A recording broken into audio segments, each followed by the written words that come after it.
Hey y'all, this is Willie. He is a West Highland Terrier. He is a sweet boy. You are a dirty boy. Come on, dirty boy. You must love to play outside. All right, Willie boy. In the tub. There you go. Okay, let's get wet. This is probably gonna take a lot of shampoo to get you clean because you're dirty. All this brown stuff here though is from the proteins in his saliva. There's nothing that's going to get rid of that. Sometimes you can change their diet and get rid of it, but I don't know what his is caused from. You want a head massage?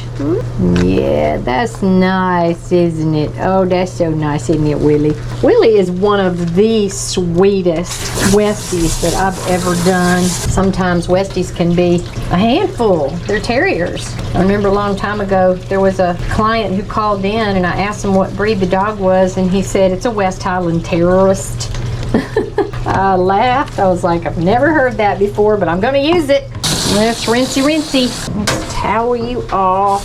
What are you doing? Where are you going? Come on. Come on. Get my arms. Oh my goodness, boy. All right, you ready? Let's get dry. All right, Willie. All right, come here. He's such a good boy. What you doing? You just gonna relax and chill? Huh? You just gonna relax and chill? You're such a good boy. Oh, that's the sweetest little kiss ever. It's just barely a kiss at all. All right, baby, let's do this. He's got really long quicks. I think most Westies do. So he might be a little apprehensive about it, because if you tried to clip his nails, you would quick him for sure. Stop, buddy. Let me get finished, okay? No. He's trying real hard to turn around. He stopped turning. There you go. Good boy. All right, I'm gonna take a 40 blade and do his pads. Now I'm gonna take a 10 blade and do his armpits and his sanitary. Okay. Will you Superman for me? Will you stand up? Thank you. You got a chunky little belly under here. He's cute. I do a 1/4 inch on his stomach just to keep it from getting matted up, because that hair underneath the stomach needs to be shorter to keep it from that, and you don't have to brush it. So it's kind of what they call a false skirt, because it looks like he has a skirt that goes all the way across, but you wouldn't know it unless you picked him up and looked underneath him, or he rolls over. Now in a Westie, we tip their ears, so we do a 15, or I do a 15. I don't know what some other people use. And you just hold the ear flat and shave the top third of the ear. You being a good boy. I saw your tail wagging. I see it wagging. Okay, now I'm gonna take my baby shears and edge where I shaved. I'll just pull it out with my fingers and then trim the hair that sticks up over the ear leather. Like that. All right, now I do a 7 on his back. Sometimes we do a 10, sometimes we do a 7. Just kind of depends on the pet parents and the dog's coat. I don't start at the occiput, which is the very back of the head on a Westie, because they get kind of a, how do I say it? The hair starts back behind the occiput for the head, because they get this round, floofy kind of head. So it's really, this is your line. There's a little swirl right here on the side of the neck. That's where I kind of use as my guide for where I start his head in the back. And I'm just scooping right there at the edge of it. I don't want a line there, but for a Westie pattern, it's up a little higher than you would do a Schnauzer. It's like a short-legged terrier cut. So any of the short-legged terriers, and a Schnauzer would be a long-legged terrier, their pattern starts really low. So it's just kind of off the top of the body here, but you don't want a line. You want it to be blended right there. So I just kind of softly go straight down, and I'll probably come back and clean that up a little bit, because I never get it perfectly like I want it the first go. I don't want it sticking straight out on the side. That's why I'm going down a little bit and trying to blend it at the same time. Where I get my pattern guide from is notes from the grooming table. Melissa Verplank wrote that book, and it shows you where shows you what tools and where to make your pattern start. It's a very good book for knowing pet grooms, because show dogs don't get clippered. They get hand stripped, but I have heard groomers say that it's painful for the dog, so I don't think I would even want to do that. I don't want to do anything that causes them discomfort. I'm just kind of blending right at the top of the tail. I'm gonna come back and give him a carrot tail, which means exactly what it says. It looks like a carrot. All right, Willie, I gotta get the front set now. Oh no, you have to be standing. If your dog is not standing when you set this pattern, it's gonna be messed up. I need you to stand. Good boy. You're gonna kind of make a V in the front at the bottom of it, not at the top. And then that's kind of where the side, if y'all can see that, what the side looks like. I can't even talk.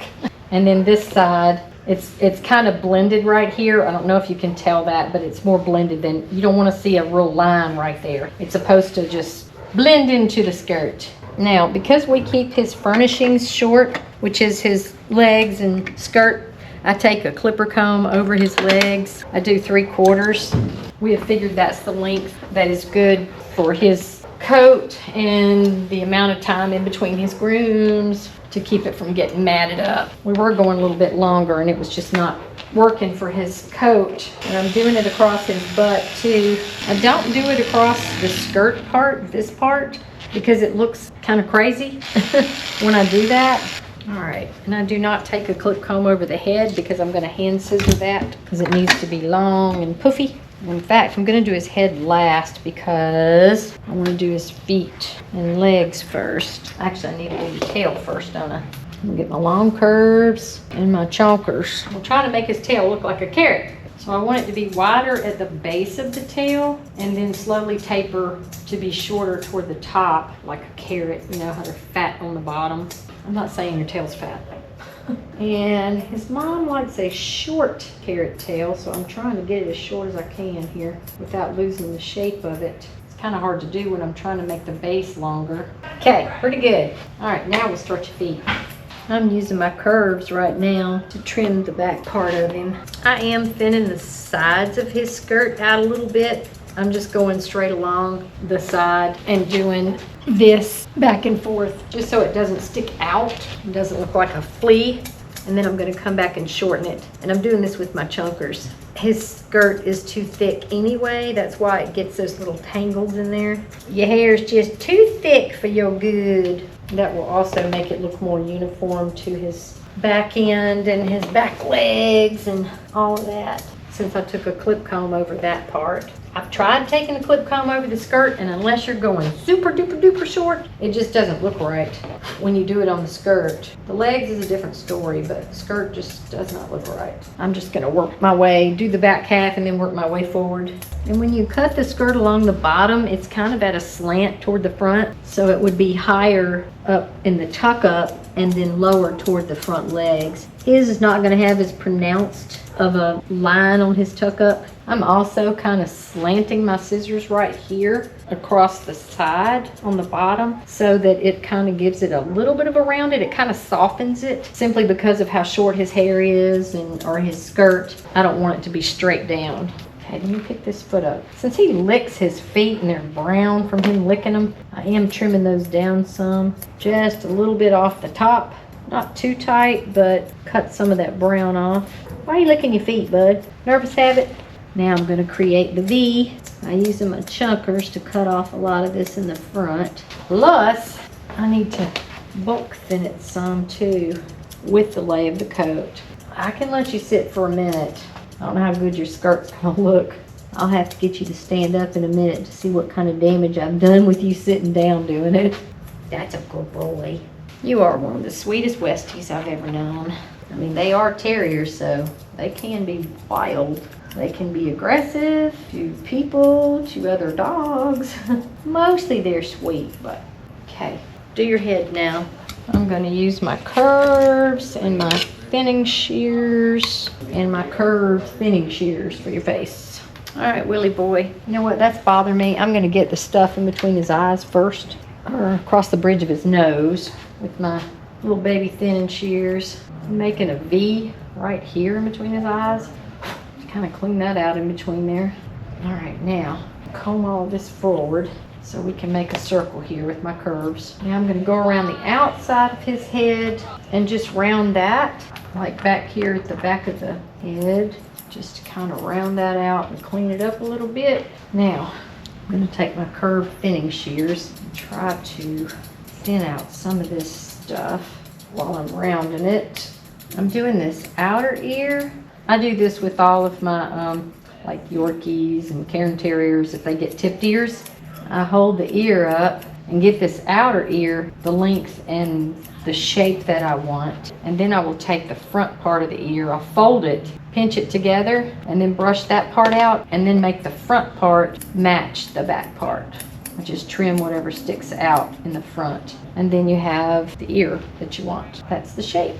Now I'm just gonna take my thinning shears and just kind of clean it up. I'm just getting the shape that I want. Then I'm gonna come back and do a little trick I learned with my thinning shears to make the hair stand up as much as I can get it to, because you want it standing like up. He's kind of got that sort of hair, so we should be able to achieve that. What you do is take your thinning shears, the ones with the small teeth, go straight in against the head, one snip, and that takes the weight off. It only pulls out a few little hairs, but that makes it stand up a little better. It's not quite as heavy, and it kind of stands up. His hair's a little bit silkier than I need it to be to stand up. And I'm gonna do the same thing on the side here, just because it's so bulky and heavy. Just kind of thin it out a little bit. Okay, Willie, let's get you a bow tie. You ready? And this is Willie the Westie. Thanks for watching. Thank you for watching. Please like and subscribe. Go spread some kindness, and I'll see y'all in the next video.